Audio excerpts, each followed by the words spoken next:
بالله من الشيطان الرجيم بسم الله الرحمن الرحيم ومن يبتغي غير الإسلام دينا فلن يقبل منه وقال النبي صلى الله عليه وسلم يوشك الأمم أن تداعى عليكم كما تداعى الأكلة إلى قصعتها فقال قائل ومن قلة نحن يومئذ قال بل أنتم كثير ولكنكم غصاء السيل ولينزعن الله في صدوركم العداوة ولينزعن الله في صدوركم المهابة منكم وليقذفن الله في قلوبكم الوهن فقال قائل وما الوهن يا رسول الله صلى الله عليه وسلم قال حب الدنيا وكراهية الموت صدق الله العظيم. چل پائیں گے باطل نظریات کہاں تک، چل پائیں گے باطل نظریات کہاں تک، پوشیدہ رہے گی بلا حق بات کہاں تک. حق تو یہ ہے کہ حق چھین کے لینے کا طریقہ سیکھو، حق تو یہ ہے کہ حق چھین کے لینے کا طریقہ سیکھو، لے کر پھرو گے کاسہ خیرات کہاں تک. مردانگی تو یہ ہے کہ حالات بدل دو، بن کر رہو گے بندہ حالات کہاں تک. اہم نفس و طرز حیات آج تو بدلو، پابندی فرسودہ روایات کہاں تک. خوشنودی یورپ و امریکہ کے لیے تم بدلو گے مدارس کے نصابات کہاں تک. میرے واجب الاحترام بھائیوں دوستوں بزرگوں اور اسٹیج پر بیٹھے معزز علماء کرام جن میں میرے اساتذہ بھی شامل ہیں، میں نے ایک حدیث آپ حضرات کے سامنے پیش فرمائی ہے، اور اگر آپ دنیا کے اندر اس وقت حالات دیکھنے کی کوشش کریں تو میرے نبی صلی اللہ علیہ وسلم کی اس حدیث کی مکمل عکاسی کرتے ہوئے نظر آتے ہیں کہ جس میں فرمایا نبی مکرم صلی اللہ علیہ وسلم نے، سچوں کے سردار نے، کہ ایک وقت آئے گا کہ دنیا کی اقوام مسلمانوں پر ٹوٹ پڑنے کے لیے ایک دوسرے کو اس طرح بلائیں گی جس طرح کھانے والی ایک پیالے کی طرف بلاتی ہے کہ آ جاؤ کھانا کھا لو. اور آپ دنیا کے اندر حالات کو دیکھ لیں، چاروں طرف جہاں جہاں مسلمان موجود ہیں، خواہ وہ مسلمانوں کے اپنے ملک ہوں یا وہ یورپین ممالک ہوں، ہر جگہ پہ مسلمانوں کے ساتھ وہی سلوک ہو رہا جو حدیث کے اندر پیغمبر علیہ السلام نے بیان فرما دیا. فلسطین کا 15 سالہ بچہ اسرائیلی فوجی کے گھٹنے کے نیچے اس کی گردن ہے، لیکن اس کی زبان سے یہ صدا بلند ہوتی ہے اشہد ان لا الہ الا اللہ و اشہد ان محمد رسول اللہ. وہ ویڈیو دیکھ کے کلیجہ منہ کو آتا ہے، لیکن اگر کوئی ٹس سے مس نہیں ہوتا تو ہمارے مسلم حکمران ہیں جن کے کانوں پر جوں تک نہیں رینگتی کہ امت مسلمہ کہاں کھڑی ہے، ان کے ساتھ دنیا بھر کے اندر کیا سلوک کیا جا رہا ہے. ہماری شام کی مسلمان بہنیں اور مائیں بارڈروں کے اوپر گھومتی پھر رہی ہیں، کوئی ان کو سنبھالنے والا نہیں ہے. برما کے اندر جو کچھ مسلمانوں کے ساتھ ہوا، برمی حکومت نے جو کیا سو کیا. وہ جو کشتی میں بھر کے لانچوں میں 50-50 100 لوگ جب بنگلہ دیش کی طرف آئے تو وہ بدبخت عورت حسینہ واجد خدا اس کو غرق کرے، اس نے کہا فائرنگ کھول دو ان پہ. تو صحافی، کافر صحافی ہے، سوال کرتا ہے کہ وہ انسان تھے، آپ نے ان کو گولی مار دی. تو اس کا جواب پتہ کیا تھا؟ روتے ہوئے سوال کر رہا ہے صحافی اس سے، یہ بنگلہ دیش کا مسئلہ نہیں ہے. اس کے جو الفاظ تھے کہ سب سے پہلے بنگلہ دیش.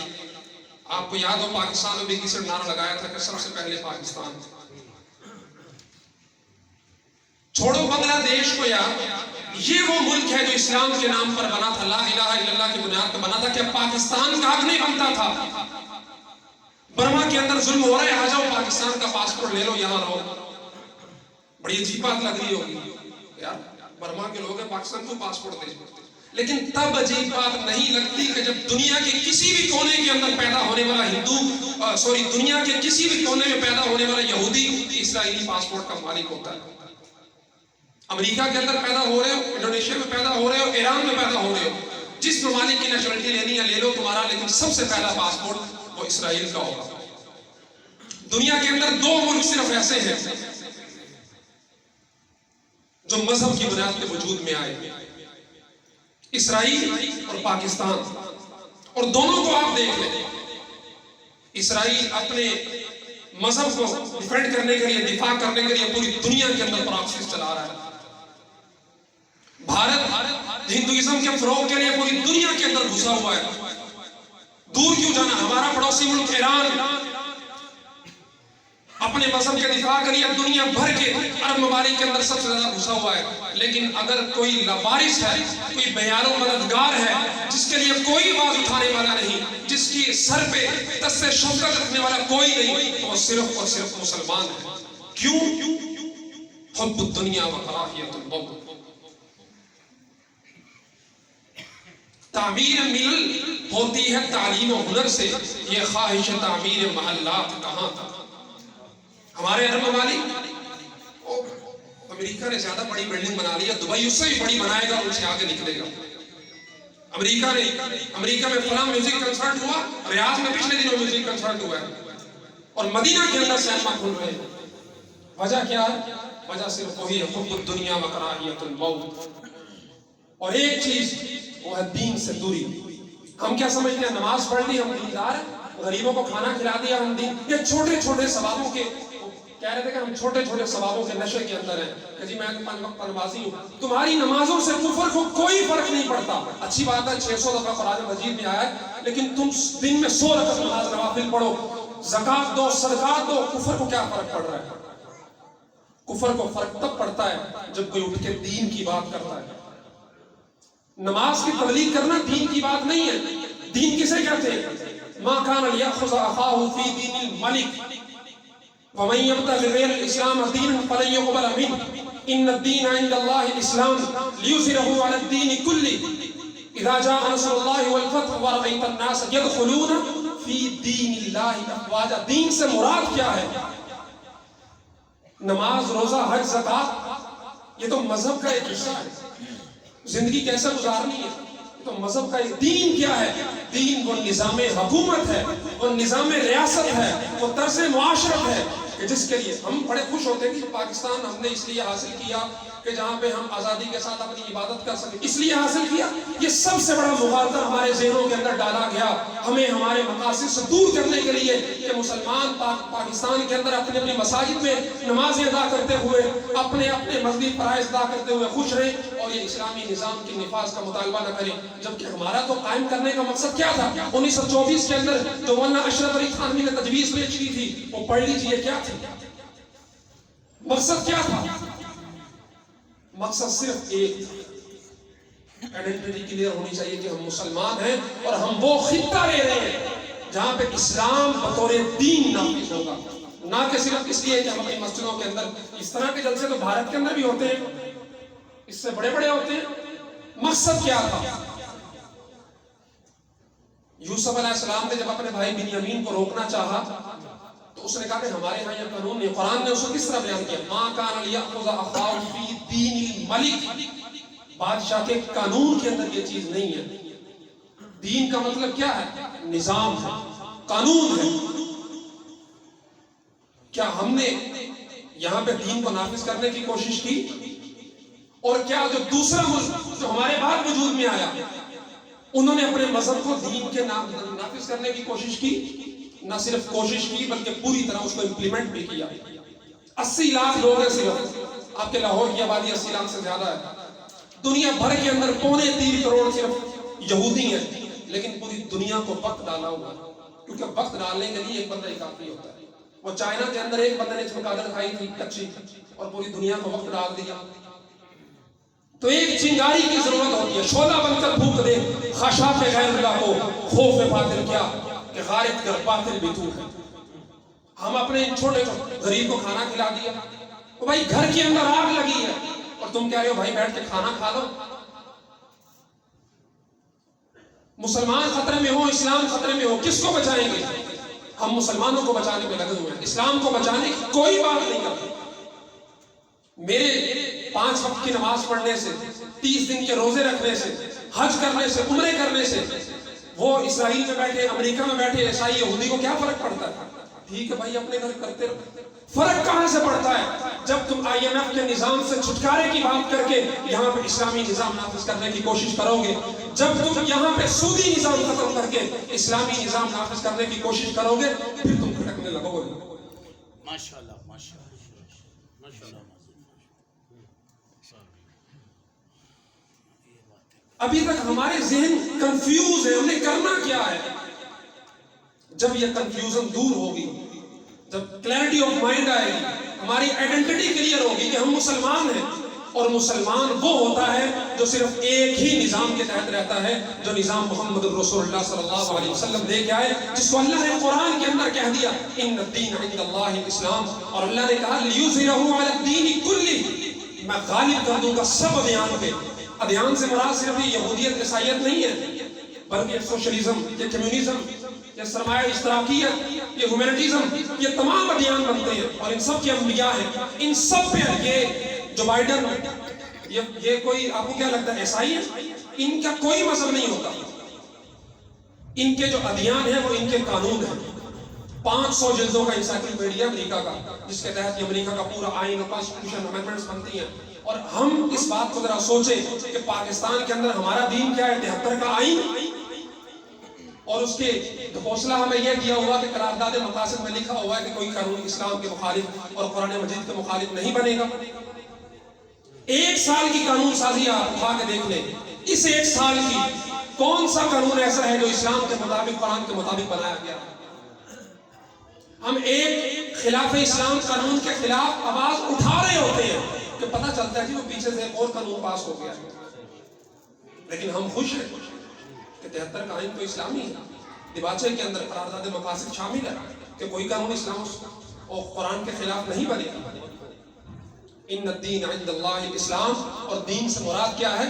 نظام الملک ہے، وہ ملک کا قانون ہے جو صرف اور صرف قرآن ہونا چاہیے۔ یہ نہیں کہ قرآن و حدیث سے متصادم کوئی کا نہیں، قرآن ہی ہمارا قانون ہے، حدیث ہی ہمارا قانون ہے۔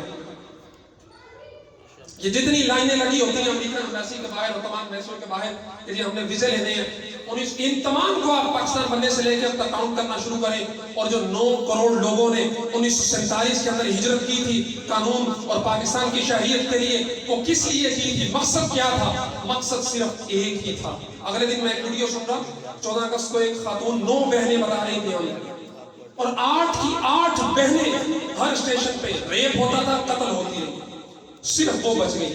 کیوں؟ وہ بہت چھوٹی بچی تھی، ان کا باپ ان کی آنکھوں کے سامنے گزر گیا، 8 بہنیں یک کے بعد دیگرے قتل ہوتی رہی۔ کیا وہ صرف اس لیے تھی کہ ہم اپنی نمازیں پڑھتے رہے، ہم اپنے قرآن مجید اور ہم اپنی عبادات آسانی کے ساتھ کرتے رہے؟ نہیں، مقصد بہت بڑا تھا۔ مقصد وہی تھا جو اسرائیل کو بنانے والوں کا مقصد تھا کہ وہاں پہ یہودیت قائم ہوگی تو یہاں پہ اسلام قائم ہوگا۔ ابھی ہمارے پڑوس میں افغانستان فتح ہوا، جب کچھ دوستوں کے ساتھ بات ہو رہی تھی ہمیں اب افغانستان کو سپورٹ کرنا چاہیے، طالبان کی حکومت کو سپورٹ کرنا چاہیے، انہوں نے جی خلاف قانون۔ دنیا کے اندر کہیں پہ بیٹھا یہودی، امریکہ کے اندر بیٹھا یہودی، وہ اسرائیل کو سپورٹ کرتا ہے، اسرائیل کو فنڈ کرتا ہے۔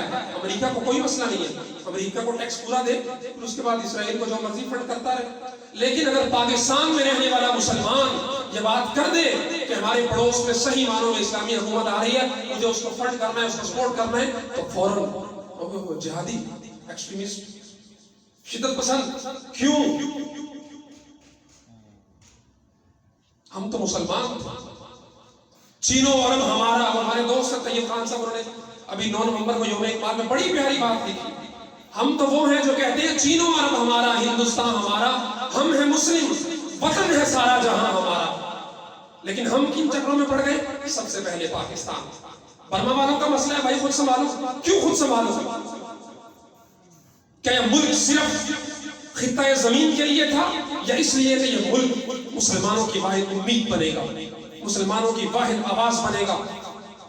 درجنوں دفعہ آپ نے بھی سنا ہوگا کہ جب پاکستان نے ایٹمی دھماکے کیے تو فلسطین میں لوگوں نے خوشیاں منائی، عرب کے اندر خوشیاں منائی گئی، دنیا جہان کے مسلمانوں نے راحت محسوس کی۔ کیوں؟ کہ یہ پاکستانی بوم نہیں ہے، یہ اسلامی بوم ہے جو دنیا بھر کے مسلمانوں کی حفاظت کا ضامن بنے گا۔ لیکن سرکاری دستاویزات کے مطابق نوفل بھائی، جیک آباد شمسی جیل سے 50,000 دفعہ طیارے اٹھتے ہیں اور ہمارے پڑوس کے اندر جا کے ہمارے مسلمان بھائیوں پہ بمباری کرتے ہیں. واہ واہ سبحان. ضرورت ہے کہ سواز کو اٹھایا جائے. یاد رکھ. ابھی چند دن پہلے کراچی کا ایک نوجوان گوانتانامو سے 19 سال بعد چھوٹ کے آیا.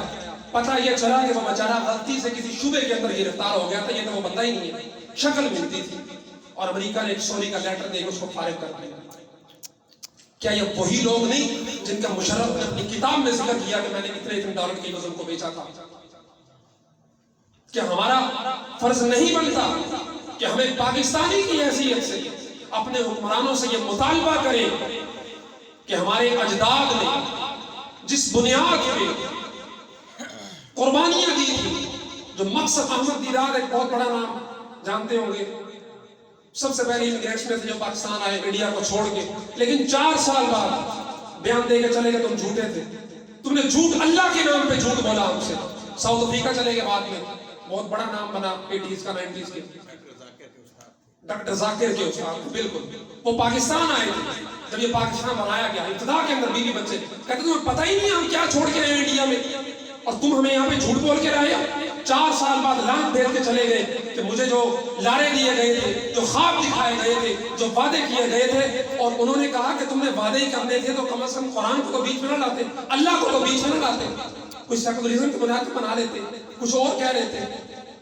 تو وہ روحیں وہ جو قبروں کے اندر پڑے ہیں, وہ جو بوڑھی خاتون بتا رہی تھی اپنی 8 بہنوں کا دکھ, ابھی بھی لوگ آپ کو مل جائیں گے 100 سال کی عمر کے, تو بتائیں گے آپ کو کیسے انہوں نے آزادی حاصل. ان سے پوچھئے جا کے وہ قربانیوں کا مقصد کیا تھا, کس لیے وہ بھری ہوئی ٹرین نکلتی ہے دلی سے زندہ انسانوں کی, اور لاہور کے اسٹیشن پہ لاشوں کے ڈھیر لگے ہوتے, ایک انسان بھی زندہ نہیں بچتا.